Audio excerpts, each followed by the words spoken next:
Bom, imagina a seguinte situação.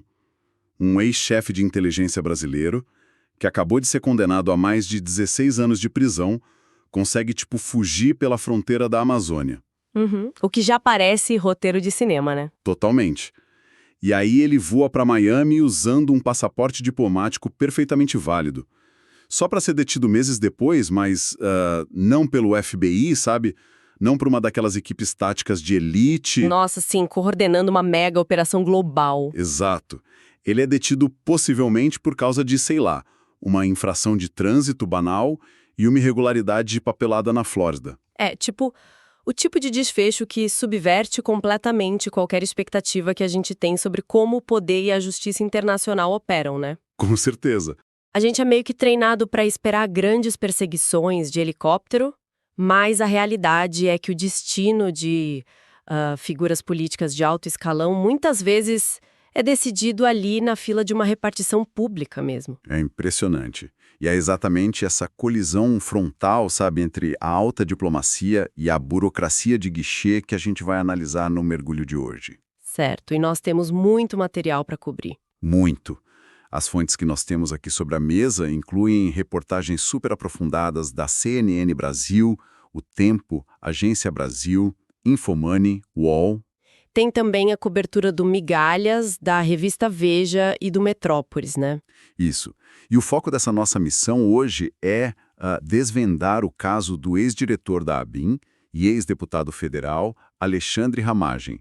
E, claro, a detenção dele pelo Serviço de Imigração e Controle de Aduanas dos Estados Unidos, o famoso ICE, agora em abril de 2026. E olha, vale muito ressaltar, para quem está nos acompanhando, que o material que a gente está dissecando hoje cobre um terreno extremamente volátil.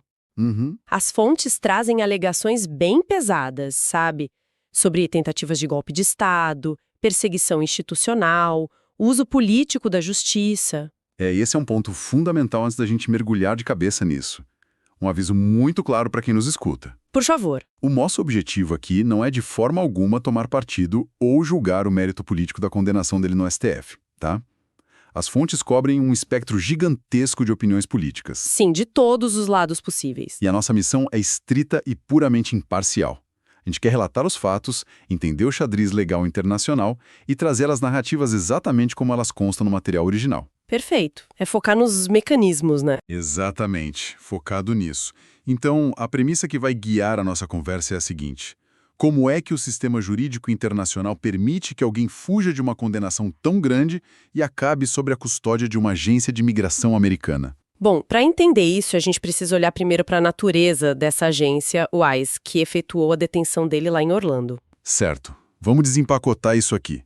Porque a gente ouve falar muito sobre o ICE em notícias de imigração comum, sabe?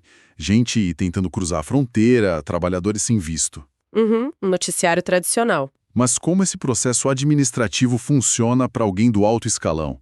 É como se, sei lá, uma rede feita para pescar peixes pequenos, de repente capturasse um tubarão diplomático.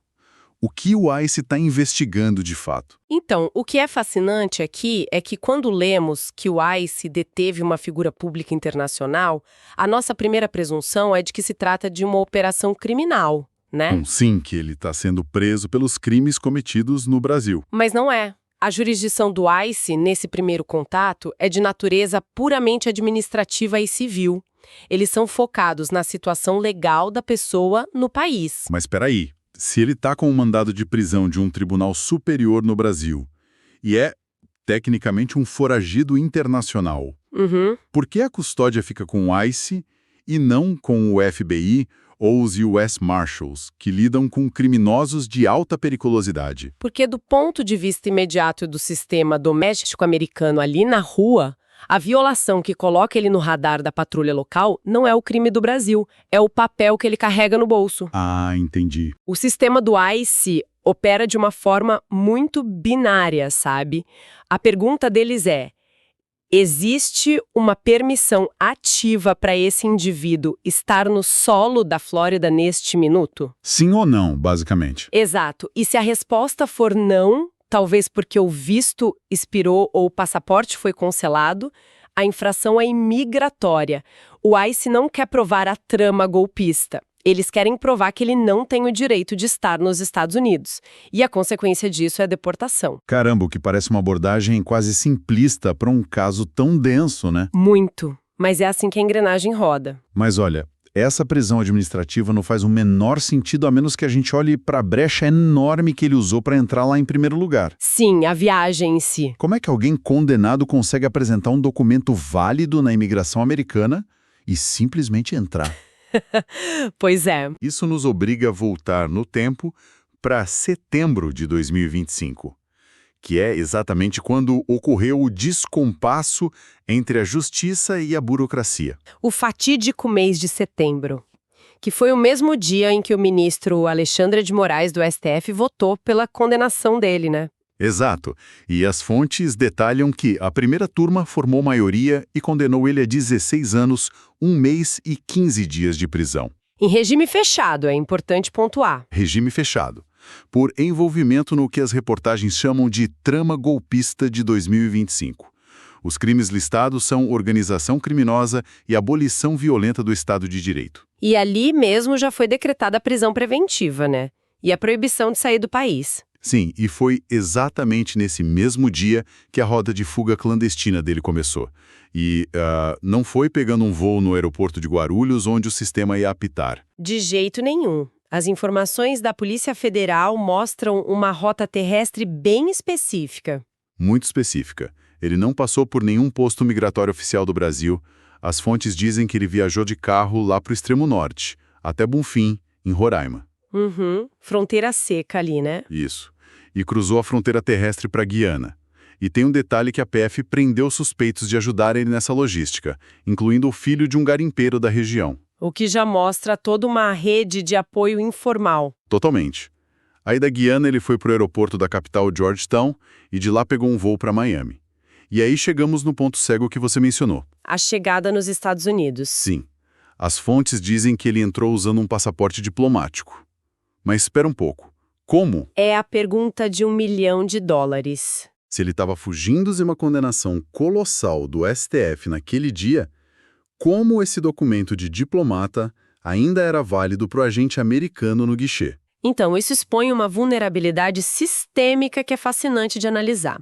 O privilégio do passaporte diplomático não está atrelado diretamente ao status criminal de uma pessoa, mas ao status político dele. Como assim? Quando o STF condena um parlamentar, o judiciário não tem um botão mágico para extinguir o mandato dele lá no Congresso na mesma fração de segundo.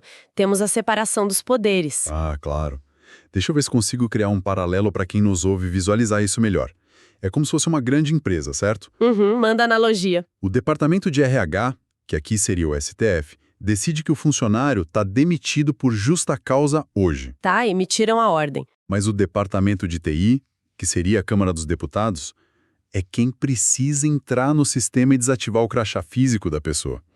O problema é que o TI demorou meses para apertar esse botão. É uma analogia perfeita, porque a Constituição brasileira exige que a perda do mandato seja declarada formalmente pela mesa diretora da Câmara. E isso não é automático. Longe disso.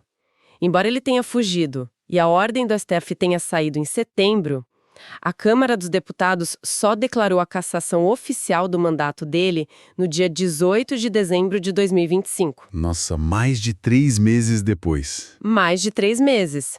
E foi apenas a partir da perda do mandato em dezembro que a Câmara pode cancelar oficialmente os passaportes diplomáticos dele e dos dependentes. Ou seja, durante todo aquele outono de 2025, o crachá ainda abria a porta. Exatamente. Ele usou essa janela de tempo burocrática para qualquer agente de fronteira americano lendo o chip daquele documento em setembro lá em Miami, ele era um representante oficial do Brasil. O agente não tem acesso ao processo da STF. Não, o sistema do ICE e da alfândega lê bancos de dados consulares, não despachos de juízes brasileiros de última hora. Que doideira. É um gap institucional enorme. Gigante. Mas, bom, em dezembro essa janela fecha de vez. E fecha com força, né? O mandato cai, os documentos são invalidados, o nome dele entra na difusão vermelha da Interpol, a mando do ministro Alexandre de Moraes. E o Ministério da Justiça brasileiro entrega aquele pedido formal de extradição para o Departamento de Estado americano logo no dia 30 de dezembro. Isso mesmo. E é esse pano de fundo que nos traz para o momento da prisão pelo ICE agora na Flórida. Só que, e aqui é onde a coisa fica realmente interessante. Orlando, não parecem nem o mesmo evento. É um contraste absurdo. De um lado, você tem a engrenagem institucional funcionando perfeitamente e do outro, um evento quase aleatório. Vamos cobrir a versão institucional primeiro, que vem da Polícia Federal. Matérias da revista Veja e do Metrópolis trazem declarações do diretor-geral da PF, o Andrei Rodrigues. Segundo ele, a prisão foi o resultado de uma operação supercoordenada entre o Brasil e os Estados Unidos para combater o crime organizado. O que se alinha totalmente com aquele pedido de extradição de dezembro. Exato. Na versão deles, a Interpol e o Departamento de Estado americano estavam monitorando e agiram em conjunto. Mas aí, a gente vai para a segunda narrativa. Que é do Paulo Figueiredo. Isso, um empresário Paulo Figueiredo, que tem aquela empresa Imigrex, que está prestando consultoria para o Ramagem lá na Flórida. E ele é categórico, ele afirma com todas as letras que a prisão não tem nenhuma relação com o governo brasileiro ou com a Interpol. Nenhuma operação coordenada, nada? Nada. Segundo Figueiredo, o ex-deputado foi parado em Orlando por uma infração leve de trânsito. Tipo farol quebrado ou velocidade? Tipo isso. E aí o policial local puxou o documento, viu uma inconsistência no sistema porque o passaporte diplomático tinha sido cancelado e mandou ele para o ICE por acaso. Como um procedimento padrão do condado ali? Exatamente. E o Figueiredo ainda solta duas informações pesadas. Diz que o Ramagem estaria legal no país e que já existe um pedido de asilo político em andamento. E olha, isso levanta uma questão importantíssima sobre as implicações jurídicas desse caso agora. Porque muda todo o cenário, né? Muda completamente. Se a versão do Figueiredo for o foco e houver um pedido de asilo ativo, o caso vai ser julgado sob as lentes do sistema de asilo americano, que é super protetor. Mas espera, como é que alguém condenado a 16 anos por tentar subverter o Estado pode pedir asilo? Os Estados Unidos não filtram isso. Eles filtram, mas o asilo é justamente o mecanismo que força a justiça americana a avaliar se aquela condenação no Brasil foi legítima ou se foi perseguição política. Então ele usa o asilo para questionar a validade da sentença brasileira em solo americano. Perfeito. Ele aciona um princípio do direito internacional que proíbe os Estados Unidos de devolverem alguém que corre risco de perseguição política. E isso pausa a esteira de deportação. Nossa, então aquele pedido de extradição do Brasil que o Ministério da Justiça mandou... Fica aguardando, porque a extradição é um processo diplomático que corre pelo Departamento de Estado americano, envolvendo tratados e tudo mais. Sim. Já o asilo corre nas cortes de imigração, que pertencem ao Departamento de Justiça. É um juiz administrativo que vai olhar para o caso.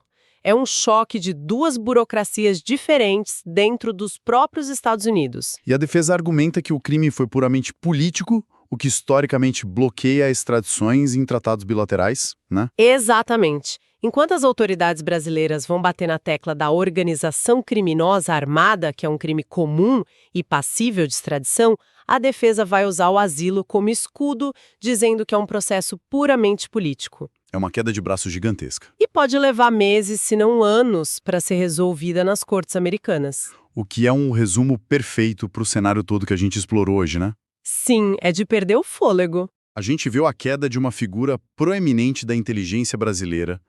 Acompanhamos a rota de fuga terrestre que terminou num voo para Miami. Dissecamos aquele gap burocrático incrível do passaporte diplomático que durou meses. E a inclusão na lista da Interpol batendo de frente com essa guerra de narrativas sobre a detenção dele pelo ICE, se foi uma operação global ou uma multa de trânsito. O que mostra bem como a burocracia migratória, que é um sistema tão rígido e, sei lá, frio no dia a dia, super pragmático, acabou se tornando o principal campo de batalha para uma das disputas políticas e jurídicas mais complexas da história recente do Brasil. É, o destino de toda a política brasileira sendo decidido por formulário, sabe? Exato. O que me leva a deixar uma reflexão final para nossa audiência continuar explorando por conta própria. Manda. Pensem em como as engrenagens de níveis totalmente diferentes funcionam e colidem. Nós temos a diplomacia do Ministério da Justiça do Brasil e da Interpol, operando lá no nível mais alto imaginável. tratados, ministros, presidentes. E isso se contrapondo à rotina de um agente de trânsito local e de um oficial do ICE lá em Orlando. Checando validade de papel. Isso. O destino de uma pena de mais de 16 anos no Brasil pode não ser validado pelos grandes acordos da Suprema Corte, mas sim pelos formulários preenchidos em um guichê de imigração. E pela interpretação de um juiz de asilo administrativo americano, né? Perfeitamente. O que acontece quando a soberania de um país colide de frente com o manual de regras de imigração de outro? É a grande questão. Fica aí a provocação para a gente continuar acompanhando os próximos capítulos desse xadrez internacional fascinante. Muito obrigado a quem nos ouviu até aqui. Obrigada, pessoal. Até a próxima. Até o nosso próximo mergulho nas fontes.